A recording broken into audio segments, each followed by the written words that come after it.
chegamos, clamamos, aviva-nos.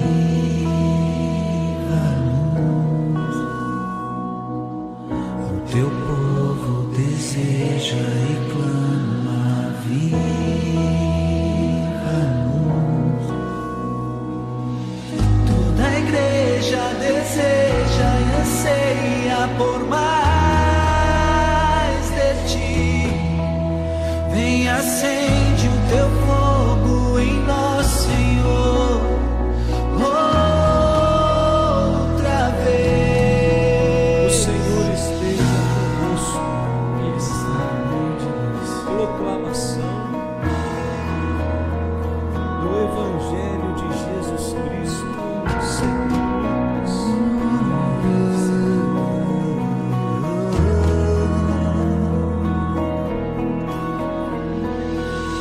Ao teu trono chegamos, clamamos, aviva-nos.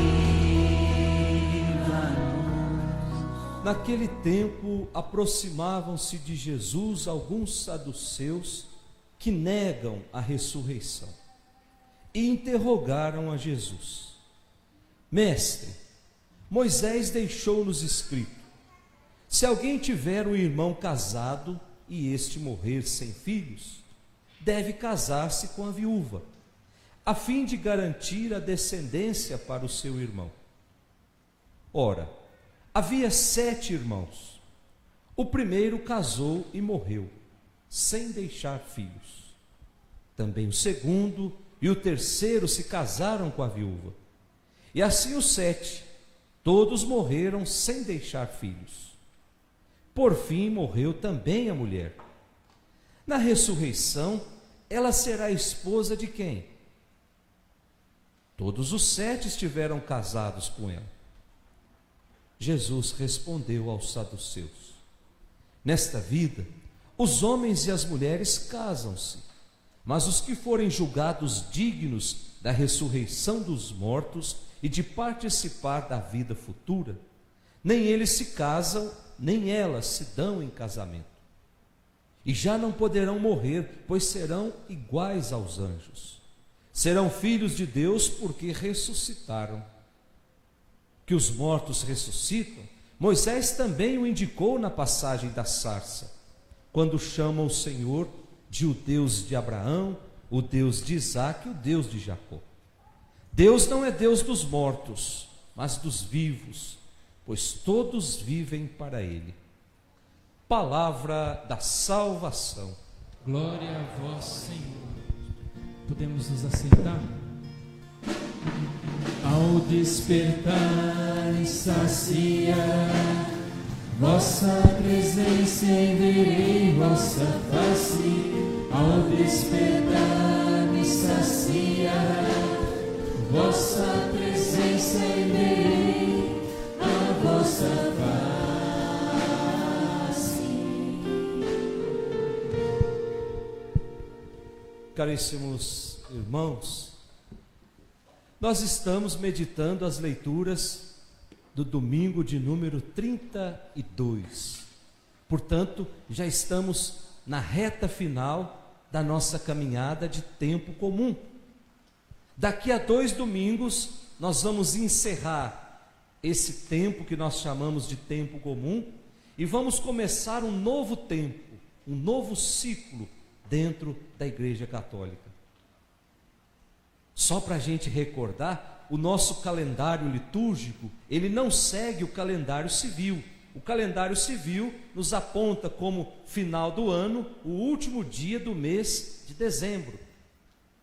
E o calendário litúrgico nos aponta como final do ano litúrgico, o último domingo do mês de novembro.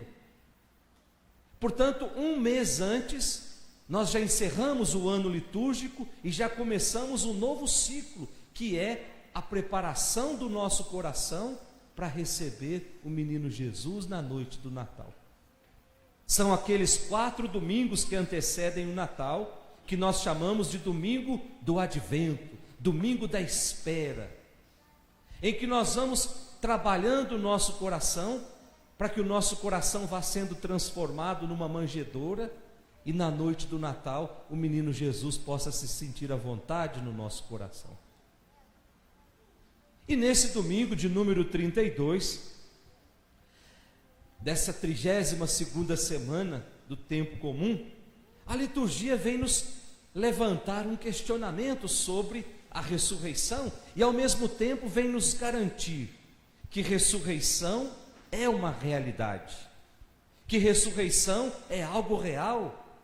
Só que muitas vezes nós não conseguimos entender essa realidade que nos espera, essa realidade que foi anunciada pelo próprio Cristo. Então, para a gente compreender bem esse tema da ressurreição, a palavra de Deus nos propõe 3 leituras hoje. Primeira leitura, livro dos Macabeus, depois a carta de São Paulo aos Tessalonicenses e por fim o Evangelho de São Lucas. Vamos fazer uma pequena reflexão dessas 3 leituras. Primeira leitura, livro dos Macabeus, um livro escrito mais ou menos 170 anos antes de Cristo.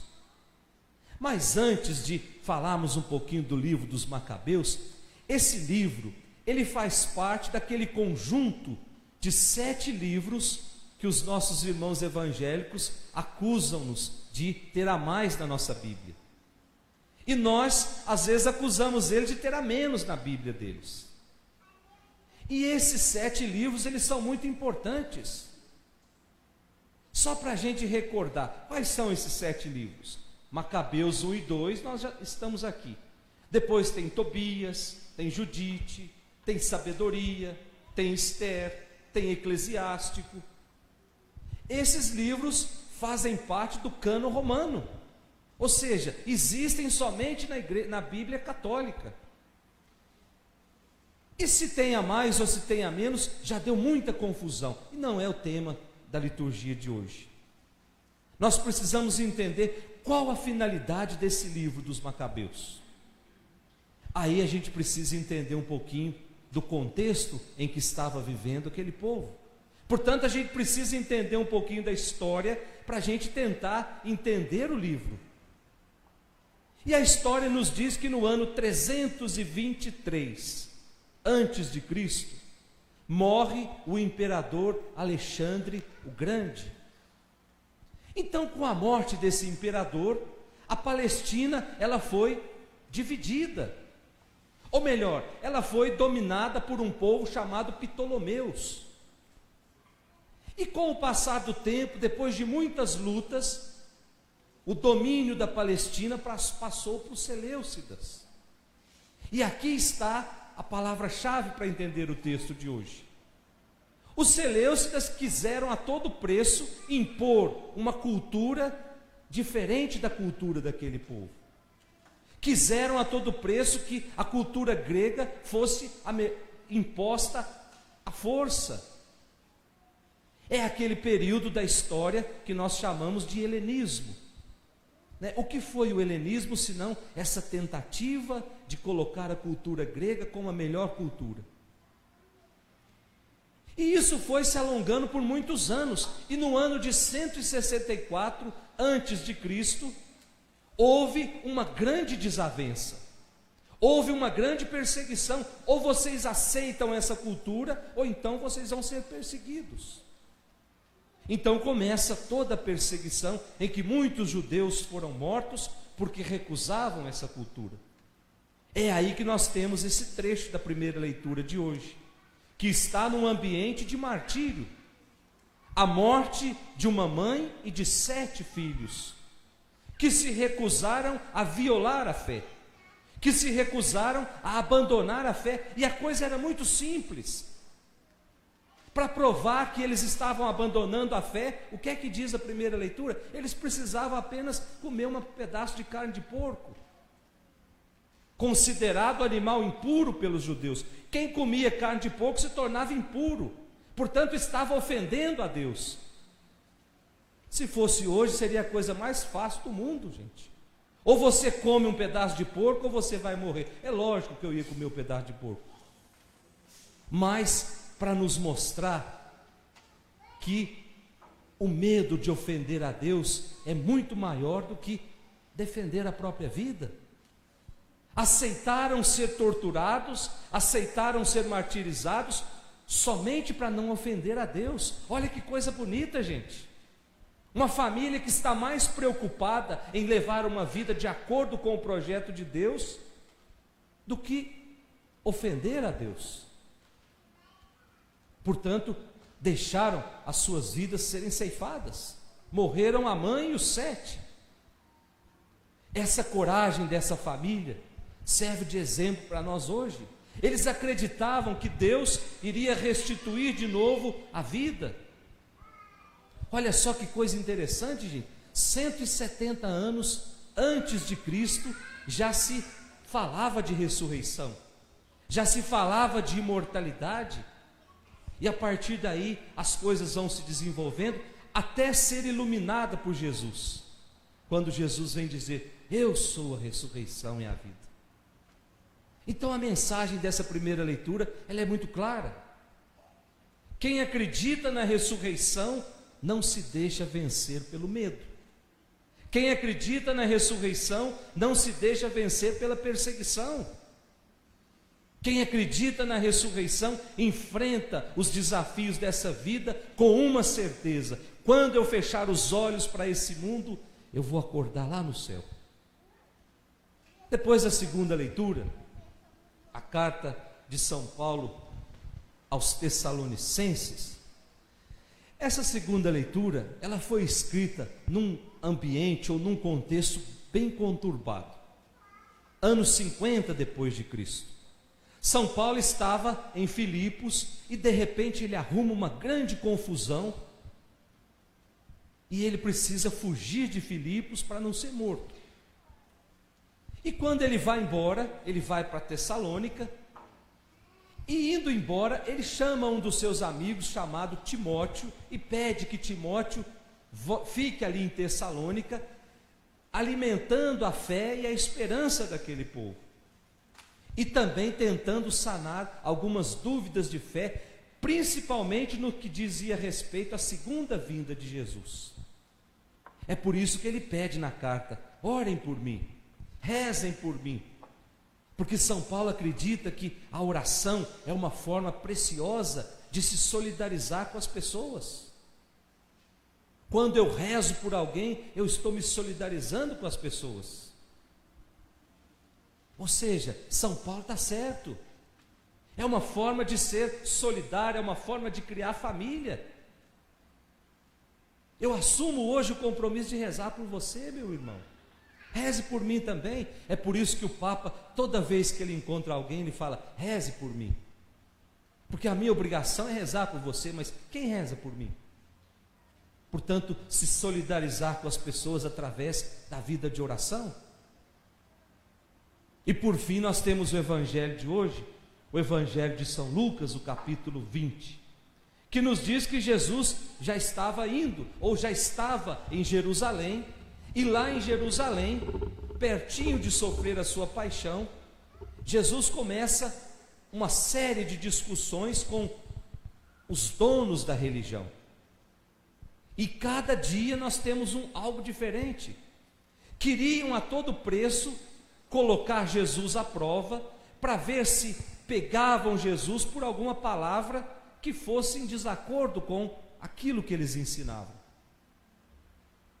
Perguntavam várias coisas. E hoje quem faz a pergunta é um grupo de saduceus, que chegam até Jesus para falar sobre ressurreição. E o Evangelho já começa dizendo que eles não acreditavam na ressurreição. Então vão até Jesus para tentar ridicularizar Jesus diante de todo o povo. E o que é que eles fazem? Perguntam: uma mulher casou com 7 irmãos, não teve filhos. Quando chegar lá no céu, quem que essa mulher vai escolher se ela casou com 7? Na verdade era isso que eles queriam saber. E aí Jesus afirma para aquele grupo que ressurreição não é uma continuação da vida que nós estamos vivendo aqui. Ressurreição é vida nova. Ressurreição é vida plena, que não deve ser entendido a partir do nosso dia a dia. Ressurreição não pode ser entendido a partir do meu cotidiano. Ressurreição é vida em Deus. E aí ele diz: nós seremos como os anjos. Não vamos nos casar e não vamos nos dar em casamento.